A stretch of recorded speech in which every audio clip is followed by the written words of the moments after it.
Welcome to Issues. We're so very pleased to have you join us today.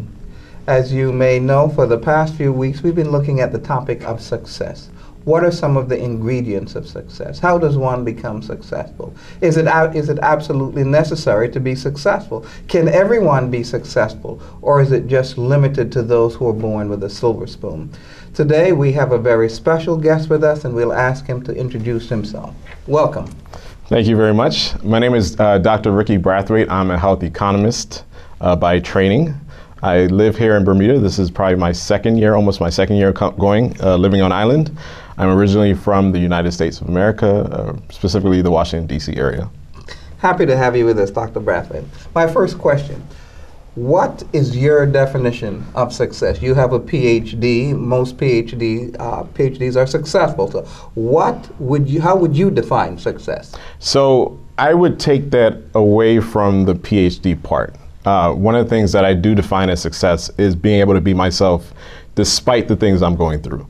Despite the accolades I may get, it's about being comfortable in who I am, and that's how I define for myself success. So I can laugh and joke in any situation knowing that I am who I am. Let me interrupt you, Dr. Brathwaite. You are saying that, but let's be serious. Having a PhD and the position that you have opens up the door for certain levels of remuneration in terms of salaries and so forth. That's true. Now, if that wasn't there, the world would say, well, he's okay, not really successful, but you have a PhD. Not everybody has a PhD. Having a degree, having a PhD open the doors that may not be open to other people. So I hear you saying success is being comfortable with who you are, but let's really look at it. Success is being able to afford things that maybe some other people can't afford monetarily. So that is part of the results of being successful. Okay. So don't get me wrong, I do have a number in my head as to what that number looks like. Yes. In terms of remuneration, right? Yes. So I have a number. Yes. Even though I haven't achieved that number at this point, doesn't mean I don't see myself as successful. Okay. But yes, it does make a big difference if I can go to my bank account or go to the store and make a purchase and not have to look at my bank account. Okay. That's very helpful. Yeah. You know, I would think if an individual said, listen, I'm comfortable with who I am, I don't have a problem with that, but is still saying, well, you know, I'd really like to buy a house, I can't buy a house, I'd really like to have a fancy car, I can't have a fancy car because I can't afford it. I don't know if that person would deem himself or herself as successful. They might say, I'm very comfortable with whom I am. I have not achieved the success that I'm looking for. So, and I asked you for your definition. Mm-hmm. I don't want to criticize your definition, but let me ask you, do most people in the world define success with a certain dollar sign? So, you can say that the six-figure number comes into play. Yes. But I can look at my parents and I can say, well, they didn't make a whole lot of money, so therefore they're not successful. But I think they raised two upstanding young men who are both doctors at this point in time. Mm-hmm. And I would say that whatever they did, whether it was with money or without money, they had some success at what they were doing. Okay. So success, are you saying then that success isn't necessarily tied to dollar signs? It's tied to meeting a goal or an objective that you've defined for yourself. Which may have nothing to do with money. Some people may define it as that objective mm-hmm. as making a certain amount of money. Everyone wants to say, I've reached the millionaire status. I mean, that's a lot of people. I mean, that's their goal. Okay. That may not be my goal. I may need to be respected by my peers to call myself successful. Okay. That's probably more important to me than making the dollars. Okay, yeah. So, and even using the example of your parents, maybe to them success was in raising two young men who may be successful. Or who might become successful. Maybe to them, success wasn't necessarily tied in with them achieving a certain monetary goal, but making sure that they have a happy family. Or maybe success changed over time, the definition of success. So at a certain point, you realize you may not make a lot of money. And it's the reality of life. There are certain people who are going to make a lot of money, certain people who are going to make enough to make do, and certain people who may not have the means going forward to afford the things that they would like to afford. Okay, now this is something that some of my other guests haven't mentioned. that one's definition of success can change over time or may change over time? It should change. When they become failure, it should change? It should change. So I think one of the things that I believe is Muhammad Ali said, and when they're going through the process of talking about his life, he said, if you've gone to travel to different countries and your perspective has not changed, you've wasted time. Okay. So if you've experienced a lot of things in your life and your perspective on what success means hasn't changed, you probably wasted a lot of your life, because you have to grow as an individual. Your perspective on what's important, your value system should change as you mature as an individual, and as you expose yourself to other people's ideas of success and happiness. Okay. I can see that, but I wonder, does one definition of success change when there have been a failure at something else? So I said, well, listen, I'm not going to achieve success at ABC, so maybe I need to try DEF and see if I can be successful there. I don't know. That sounds like not to sound, sir, it sounds like a loser's mentality, because you fell back on something because you couldn't succeed in what you originally intended to do. I mean, part of it is trusting the process of, even if you don't obtain the heights of exactly what you want to do, at least strive towards that goal. Don't just say, well, I'm never going to achieve it, so therefore I'm going to find something else to do. Okay. Let me ask you, let's go back. In elementary school and in high school, what type of grades did you make? So I think I started at the peak in elementary school. I started up probably all A's.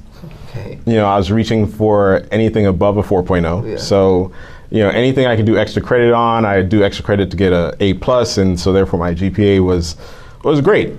So you saw success even from elementary school days? I think my parents instilled an expectation that I had to contribute to society. Okay. And in high school and college and graduate school, academically, how did you perform? Was it consistently with the high grade, the A's and so forth, all the way through your academic career? No. No? No, not actually. So high school, after I left elementary school, went to high school, I did well in high school, I got to college, and it was a shock. To be honest, I entered college going into engineering. My first class, I thought I was well prepared for it. I had to drop the class because it was too much. At a certain point, I realized that learning was less about trying to get the best grade in the class, but trying to be the best person I can be throughout the process. You know, okay. Let me say, folks, you might find it interesting. Millionaires, people who are millionaires, there's many of them are always downplaying money. But when you're not a millionaire, you talk about how much you need money. Now, we're listening to Dr. Brathwaite. Now, Dr. Brathwaite made high grades, and then he said, well, maybe high grades really isn't the most important thing. Let me concentrate in being the best I am. People who already make the high grades say, yeah, let me be the best I am. So, because without those high grades, how would you have gotten into the PhD program?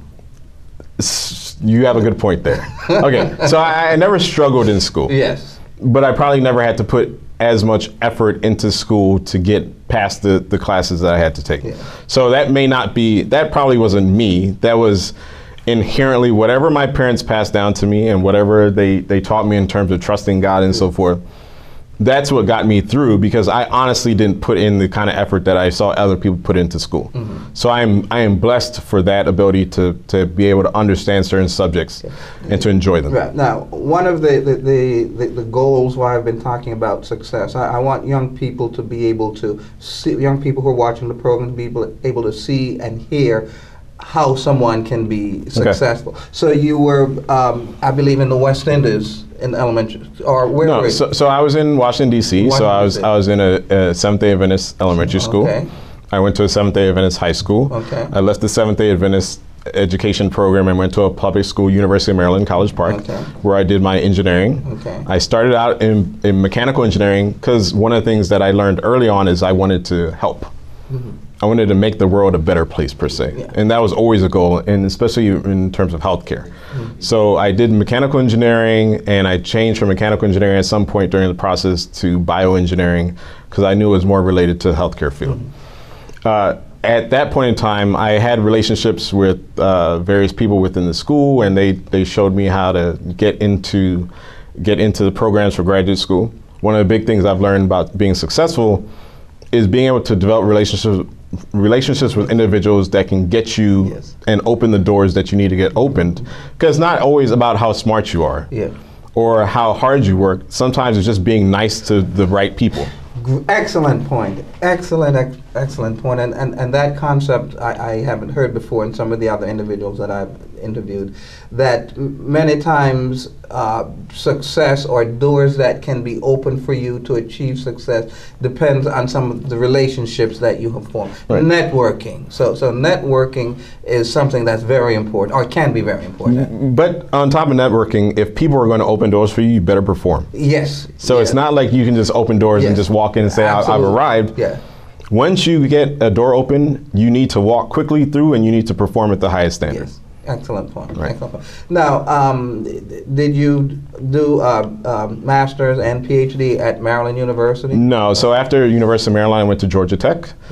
Georgia Tech is a fantastic school. I enjoyed the experience there in Atlanta, so I did 2 masters at Georgia Tech, one in bioengineering, the second in systems engineering with a focus on health systems.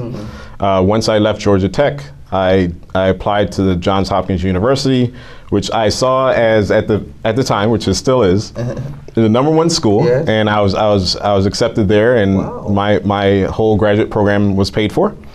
So scholarships. Wow. So and that was a fortunate thing as well. So if you work hard, one of the things that you can do is pay back your parents by not having them pay for school, if you're blessed with that opportunity.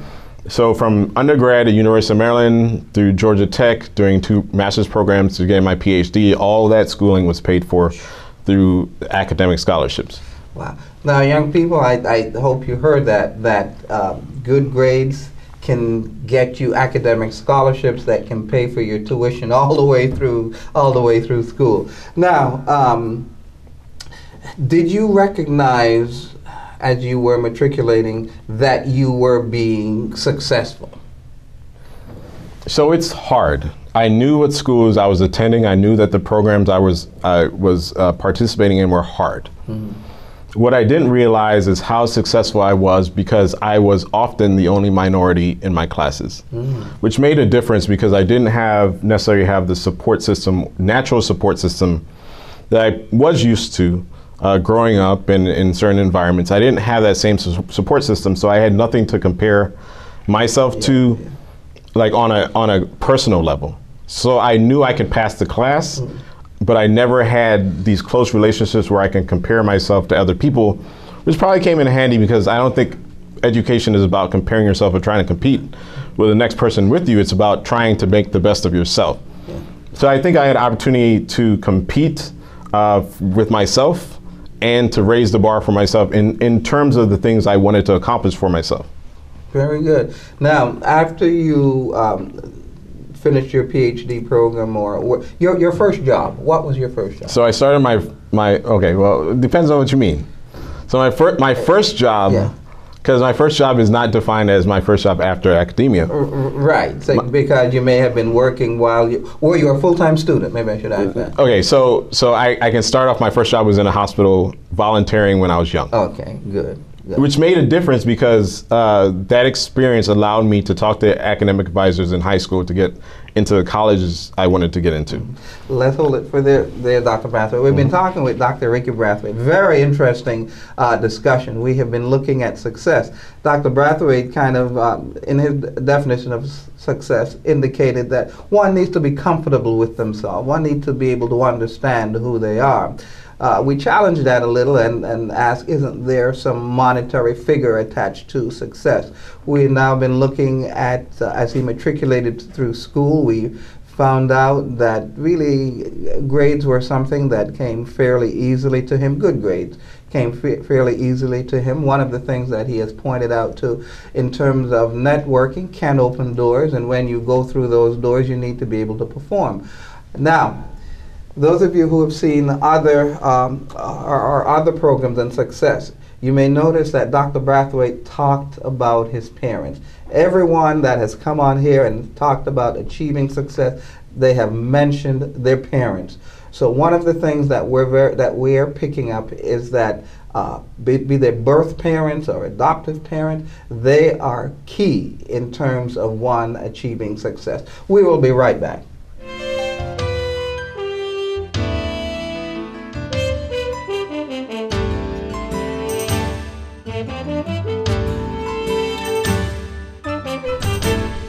Welcome back. We're going to continue our conversation with Dr. Ricky Brathwaite. Dr. Brathwaite, we were talking about your first job where you were volunteering in the hospital. Okay. Continue. So I'll skip forward, and so after graduate school, or actually during graduate school, I was part of a program where I worked at a hospital, assessing the operating rooms and so forth. That was in the second half of graduate school. The first half of graduate school was done doing research on cells and cell mechanics, a lot of research with mice and so forth and so on for my bioengineering degree. My first real job that paid decent money was actually at a consulting job with a large government consulting firm in the United States.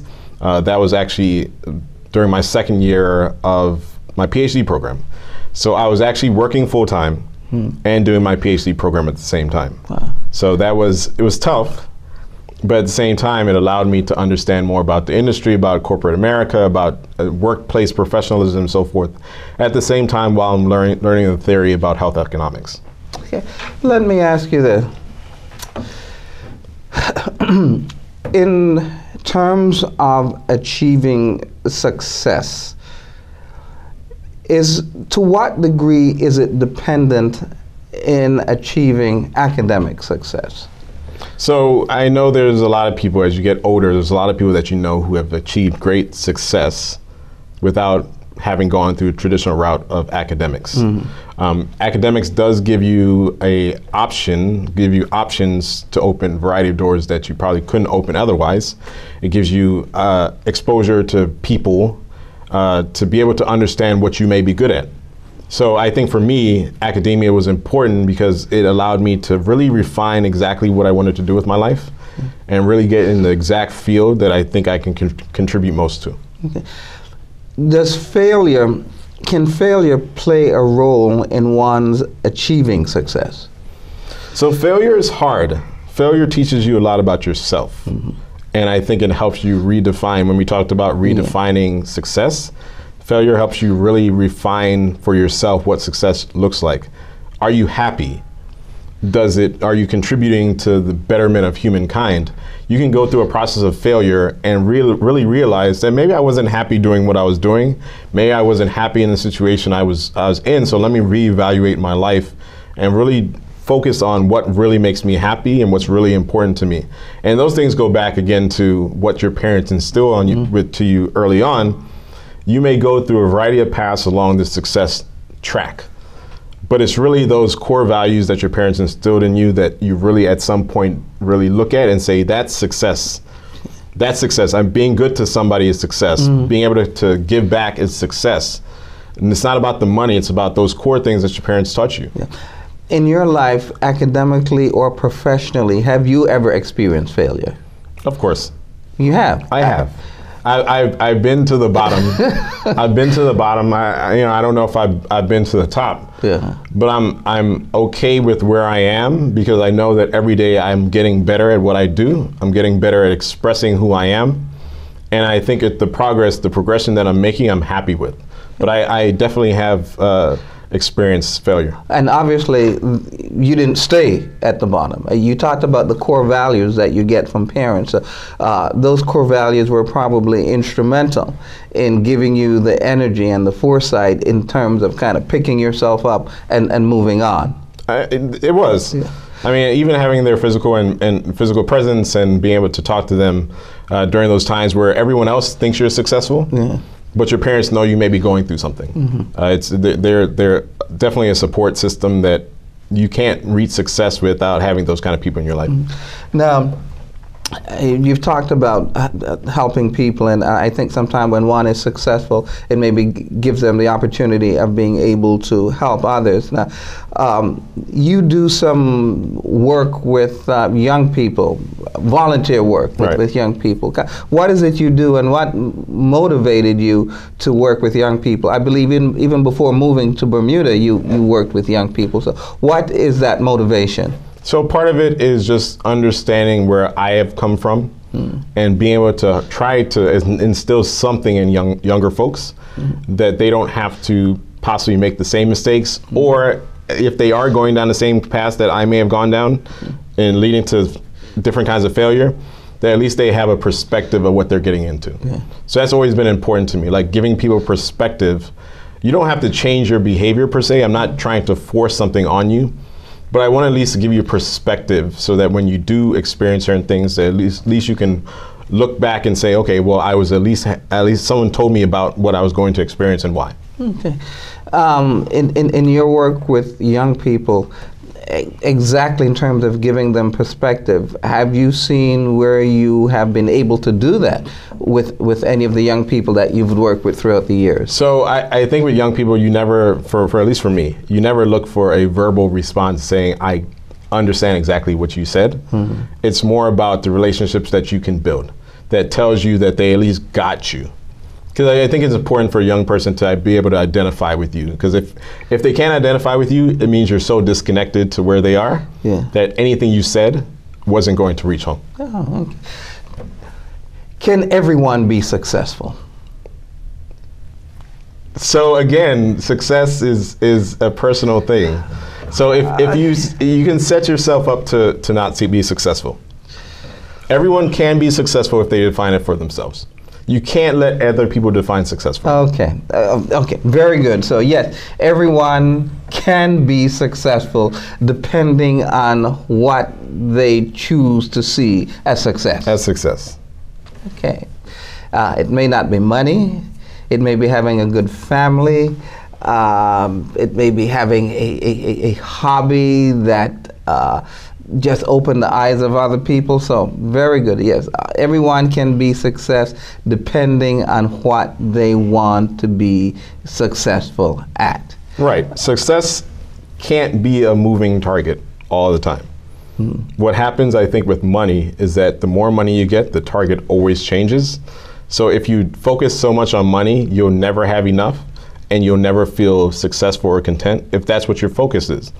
If you focus on what money can do for you to be able to do the things that you want to do, like let's say you wanted to, I don't know, help a child through school, the money is not the focus, it's what the money can help you to do, and therefore being able to help the child through school is important, and once you're able to do that, that is success for you.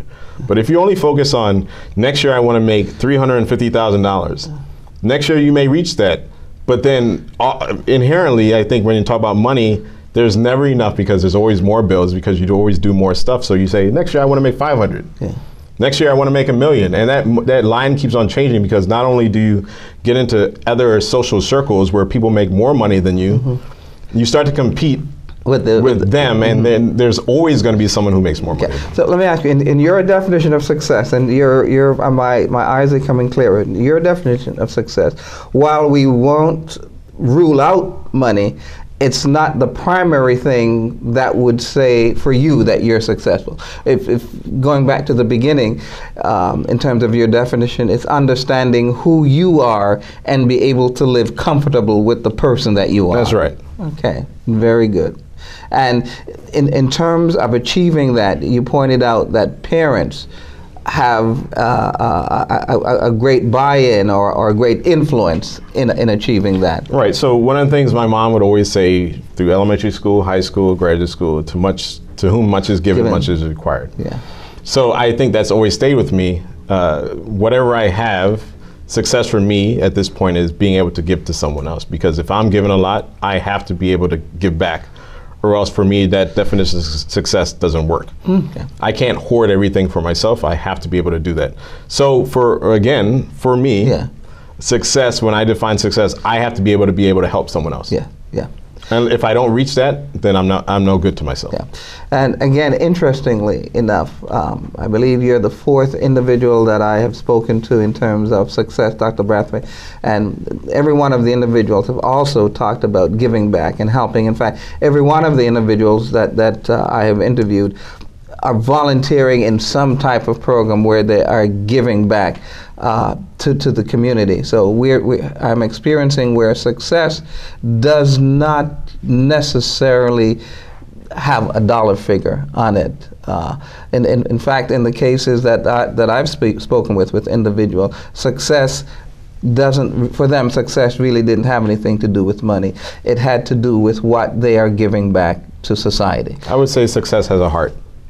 Oh, success. Explain that just a little bit. Well, you said some people tie success to a dollar sign. Mm-hmm. My success, and I think most people's success, should be tied with the heart that they have and the heart that they have for other people. One last question. Yeah, time is nearly gone. Does God or religion play any part in success? Well, I tithe. So you tithe. Oh man, 1/10 of your salary is gone. 1/10 of my gross salary goes to the church. But does success have a linkage to my spirituality? Yeah. I think when you do have failures in life, like your spirituality and your relationship with whether it be God or whomever that each person subscribes to. For me, it's Jesus Christ, right. and so my relationship with Jesus Christ helps me to maintain perspective on what success is, and not to get too high or too low when it comes to what the world defines as materialism, and which some people have traded off success for materialism. My relationship with God has allowed me to see that success is not about how much I have, but what God has done for me. Excellent, excellent. And obviously that is the Christian perspective, that success deals with what has God done for me and what can I in return give back to God. And you've defined that in terms of service to others. To others. Okay. We have been talking with Dr. Before we go on, last question. Sure. In terms of coming to Bermuda, how did you transition? What brought you, and how did you get the position that you have? So my parents are from the West Indies, so I'm an island boy at heart. Yeah. And one of the things that, again, with success they instilled on me is being able to give back. And this presented an opportunity to be able to help contribute in a way that made sense to me, contribute to a people and to a country that was very near to my heart, very near to the roots that I came from. So I transitioned here 2 years ago, and I've been very ecstatic and excited with the challenges and the opportunities that this has presented, and getting to know the people of this country and getting to know the healthcare system that I work within. And so for me, it's been a great experience, and being able to really realize the things that I went to school for and I've worked so hard for up to this point. Does this fit, this transition that you have, does this fit into your picture in terms of your journey towards success? So it fit into my ideas of making the world a better place. Okay. Thank you. We have been talking with Dr. Ricky Brathwaite. Very, very interesting and stimulating conversation and success, which is a discussion we will continue with others. And we thank you for joining us this evening, and we will see you next time.